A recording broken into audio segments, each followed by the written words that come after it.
Alright, hello everybody. Kerbal Commander Andy back. As promised, we are going to dock with Kerbinus III-C. Some housekeeping here up front.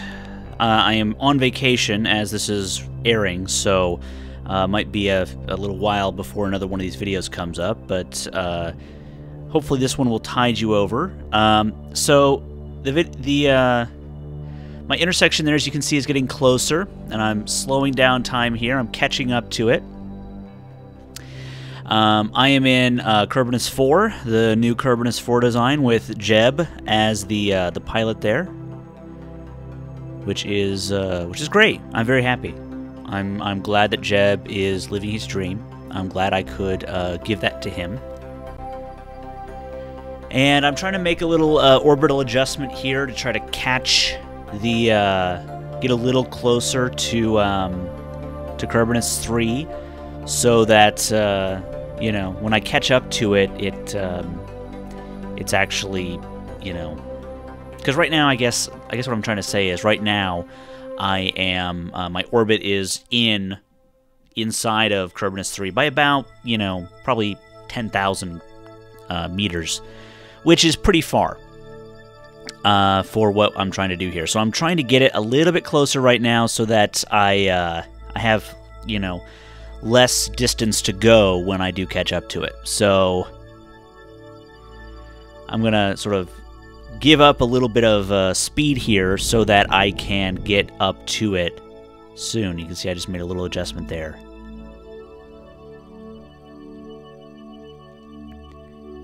And you can see I'm you know, a little bit closer, and it'll take me a little bit of extra time to catch up to Kerbinus III-C, but we'll get there in plenty of time.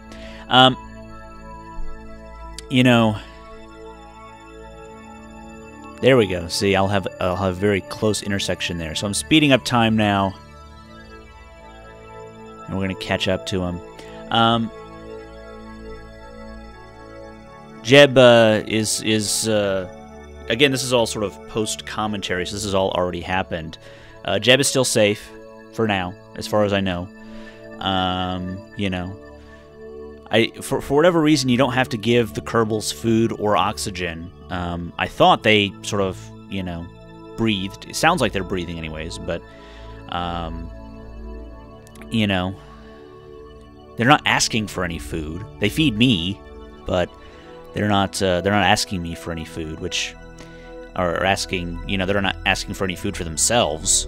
They seem to intuit that I need food, but yeah,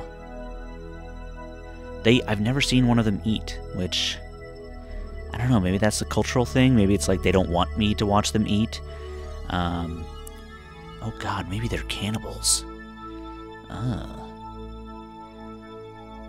Well, anyways, we're getting close to Kerbinus III-C, and you can see I'm actually sort of slowing down and speeding up and kind of trying to match my orbit to Kerbinus III-C. So I'm speeding up a little bit. You can see I'm going to be very close to it when I get to that intersection point coming up. So I gave myself a little bit of extra speed, pointed directly at the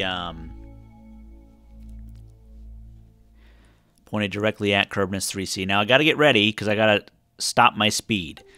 So you have to kind of slow down and speed up, and slow down and speed up to make sure that your orbit is matching the other object's orbit. That's how you sort of meet them in space.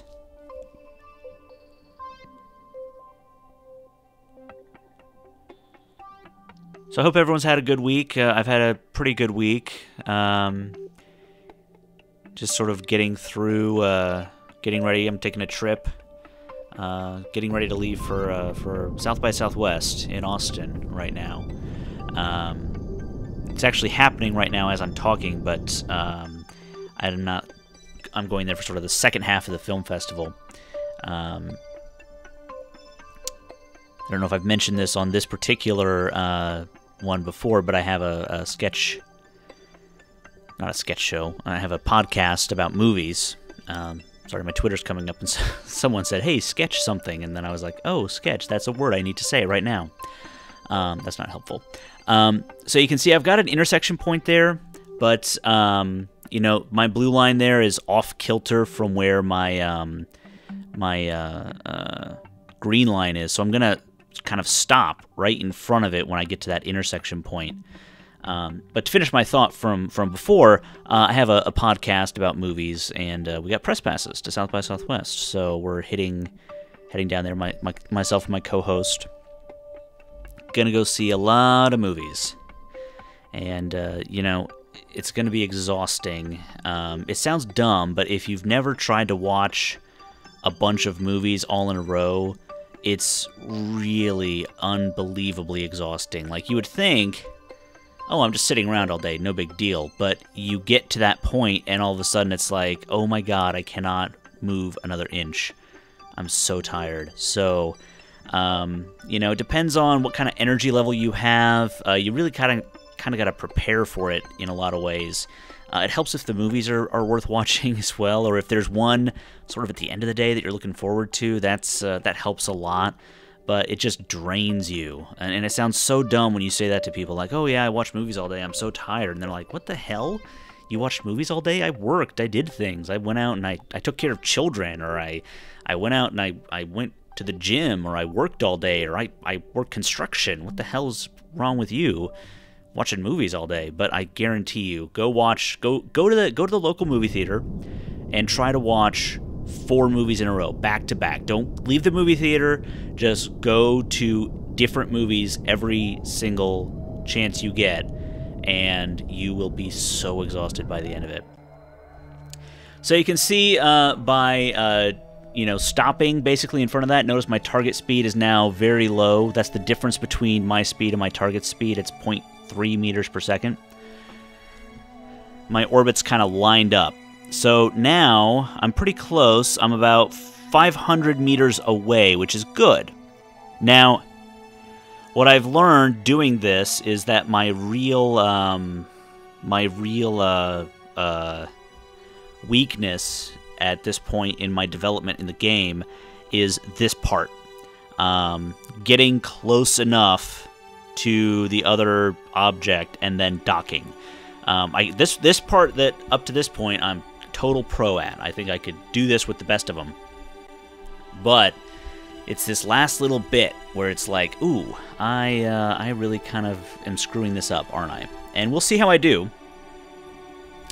We will see how I do. But yeah, the last film festival we went to, it was Chicago. We went to the Chicago Film Fest, and that one we saw 8 movies in 2 days. And that's a lot. So it's you know, 8 movies in 2 days, 4 movies each day. The first day we drove to Chicago. We live in Indiana. We drove to Chicago and didn't even go to the hotel. Just went straight to the movie theater and then watched 4 movies. So we drove 4 hours and then watched 4 movies back to back to back to back. That's a lot. That's a lot to do.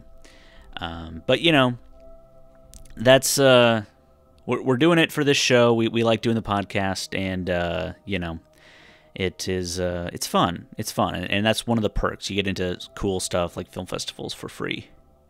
Still have to pay all the travel expenses, which is, you know, the bulk of the cost. If I could do it the other way around, if I paid for my pass but then got all the travel expenses for free, that would be so much better. That would be so much better, but it's not that way at all. You have to pay for the hotel and stuff. You know, because our podcast doesn't generate any money at all, I think, which is a little sad. But anyways, back to Kerbals here. You know, I you know, right now I'm on Kerbin, but I sort of commute back and forth between Earth and Kerbal. Kerbin, which is that's a trip too, by the way. You know, it's like, you know, it's another galaxy, and it takes a long time to get there. So a nice little hero shot of the orbiter here. I switched over to Kerbinus III so that I can sort of point at the other object here. So I can point at Kerbinus 4. And I do not have myself lined up very well here. I need to turn on my chase camera, which I am not doing right now. But I'm going to point right at a degree marker here. So I'm trying to figure out what degree marker to point at, and I'm not doing a very good job. Yeah, this is kind of embarrassing. Somebody asked in the comments to sort of leave the whole thing in, so I'm trying that. I'm experimenting with that. So if you still, this is me leaving the whole thing in. So if you still enjoy this, then you know, good. I will continue to do this and just do stream of consciousness while this goes on. But yeah. So let's get back to Kerbal, the Kerbinauts here, and just trying to make some adjustments here, and you know. Again, this is my weakest aspect here. I'm not great at this part of Kerbal Space Program. These sort of light little adjustments where I'm trying to line things up just right. I flipped the lights on Kerbinus III-C, hoping to get a better view of it, because it's kind of dark right there. I can't really see it at all. And you know what? Honestly, I wasn't even in control of this. We're just watching what Jeb was doing at this point. You know, I told him, hey, connect to Kerbinus III-C, and he was like, wah, wah, wah, wah, wah, wah. And I'm like, okay, but if you think you can do it manually, you go right ahead. And he was like, wah, wah, wah, wah, wah, wah. And I'm like, whatever, dude. But anyways, the goal here, if I was doing this personally and it wasn't Jeb doing it, you know, because he's doing it really badly, it would be to basically you have your target set on your object, and you can target any one of the docking ports individually. So I can target that, and that's what that pink dot is. So the goal is if you can get your sort of green prograde and your green prograde and your pink dot pointed in the same direction, sort of overlapping each other, then you're sort of moving in the right direction. So I point myself, my little dot there, directly at the pink dot, and I use my RCS here to push forward. You can see me doing that right now. And now they're sort of pointed at each other. You don't want to be going too fast here. I would say no faster than maybe 2 meters per second, and even that's pretty quick. And I'm just having a real problem with drifting here. Now, I know I'm not using my... I don't know why I don't have my SAS on. Because this is really just going badly. I mean, I don't know why Jeb didn't turn his SAS on. He should have turned it on earlier. But the goal here is, you know, you're trying to get your... Okay, so SAS is on. So now I'm just using the reaction control system here to sort of push myself back and forth, left and right. And this is a beautiful video because, as you can see, everything is now invisible. You can't see anything. So you don't just have sort of the rotational aspects. You also have just sort of left, right, up, and down that you can use.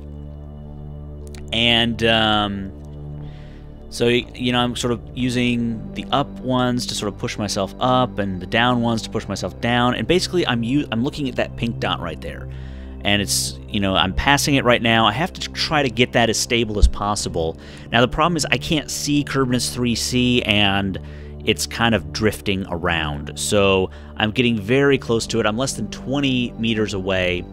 And you can see I'm getting close, and oh, I haven't even opened my thing here.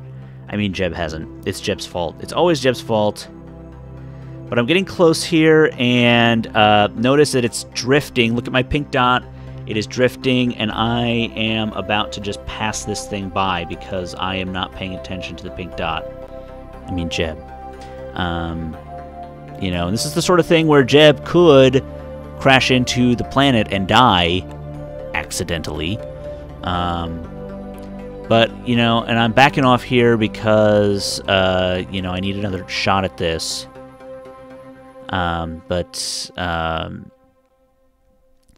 Kind of slowly getting back into position here, because everything's just drifting, and I'm not sure why that is. Maybe I'm just taking too much time to do this, but you know, I'm just drifting back and forth and left and right and trying to get everything lined up, and it's just not working very well.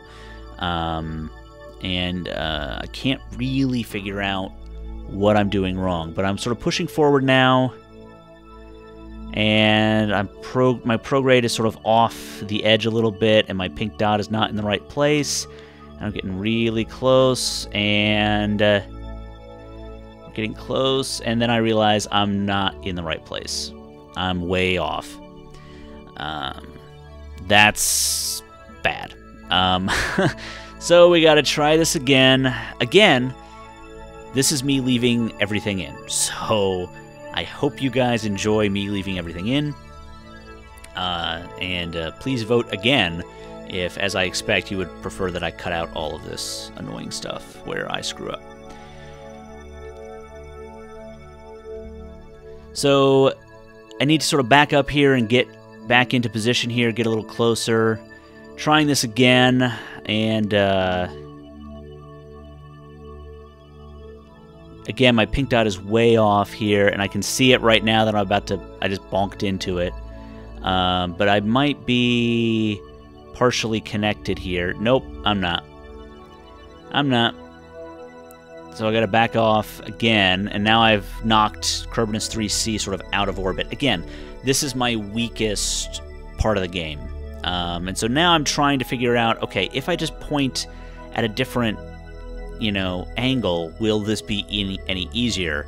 I don't know if it will be, honestly. I'm sure I'm screwing something up. I'm not exactly sure what it is.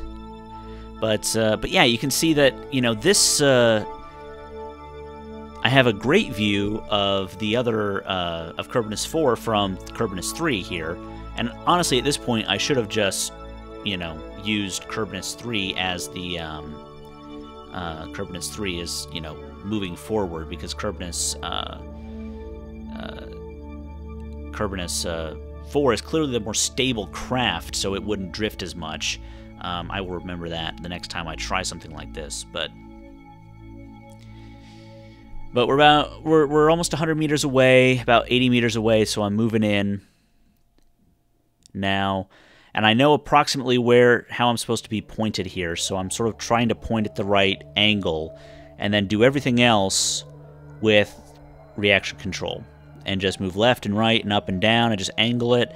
It might also be easier if if I was tilted the right angle, so my nav ball wasn't an issue, but yeah, that's not really the case. So I switched back to chase cam here. And, you know, just trying to make small adjustments, move towards it. You can see both my target and my prograde are moving sort of in the same direction here.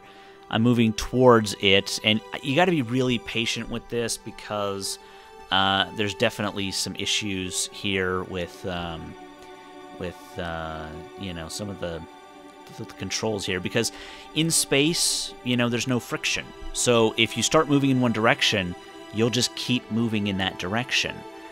So that's another thing that I have to kind of learn, that I gotta make sure I'm not only pointed in the right direction, but I'm also sort of stopping my motion when I sort of move in one direction too far to move over. I have to sort of stop my motion here, and that's what the problem was the last pass. I was just moving in one direction. I didn't correct to slow myself down. So now I'm sort of pointed in the right direction. I'm about 20 meters away. I'm going to push forward, and my nav ball is sort of getting out of the way here. So this is going to be another tight one, and I'm getting close. I'm not quite there, so I back off a little. I need to move over a little. And I'm tilted off, but I'm going to push in, and the magnet is active here, but I'm not connected. I'm not fully connected. If you look here, you can see I'm sort of off kilter just a little bit.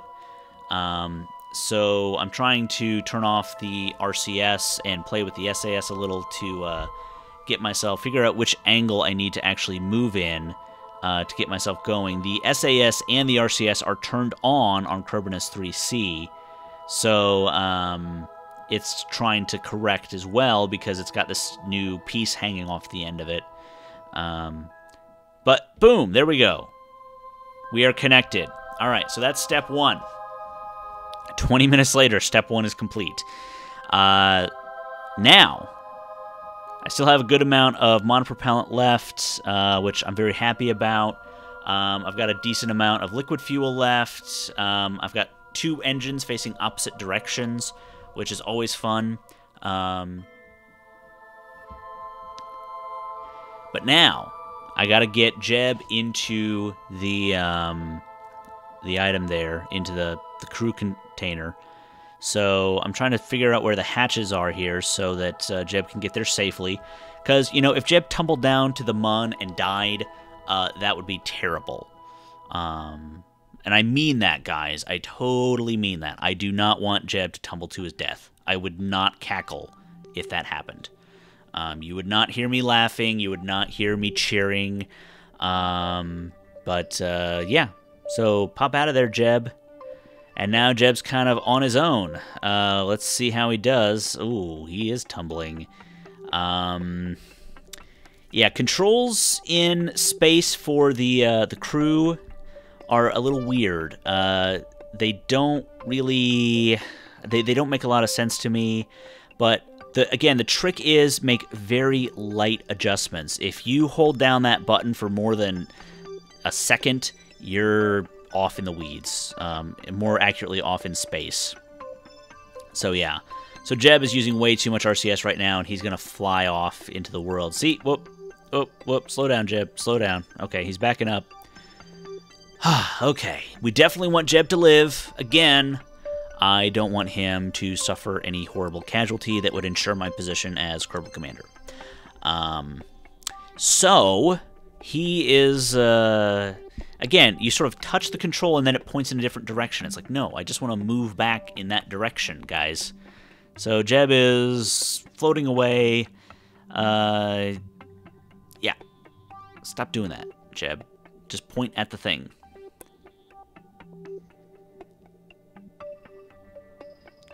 Trying a different camera here so I can see what he's doing a little better. Yeah. Shift and Control move you up and down as in a sort of in a crew control here. Not that I'm controlling Jeb; he's controlling himself, of course. But if you were going to control the crew member, you'd hold Shift and Control. I mean, not that I would do that. I mean, yes, I do have that power, but if Jeb falls to his death, that's really his problem, not mine. I would never just, you know, leave a coffee cup sitting on the control key to make him crash and die. That would be cruel, and I would never do that. But there you go. We've got our eyes on the crew hatch now. So just very light adjustments here. W moves you forward. S moves you backwards. A and D move you left and right. And we're going to get closer and closer. It's a very complicated system. I feel like there could be a better way to do it. Oh, and Jeb, you passed it. You might want to back up there, buddy. And he's almost there, and grab on. All right, Jeb grabbed on. Get on there. All right.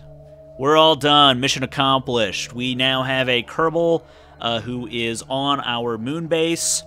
We also have an orbital presence on Minmus. I think the next thing we want to do, try to get an orbiter up to Duna, and then maybe send our next Kerbal mission to land on the Mun at some point. Because we definitely want to do that as well, because that would be another opportunity for Jeb to crash and die, thus ensuring my position as Kerbal Commander. So that little guy can't take my job if he's dead.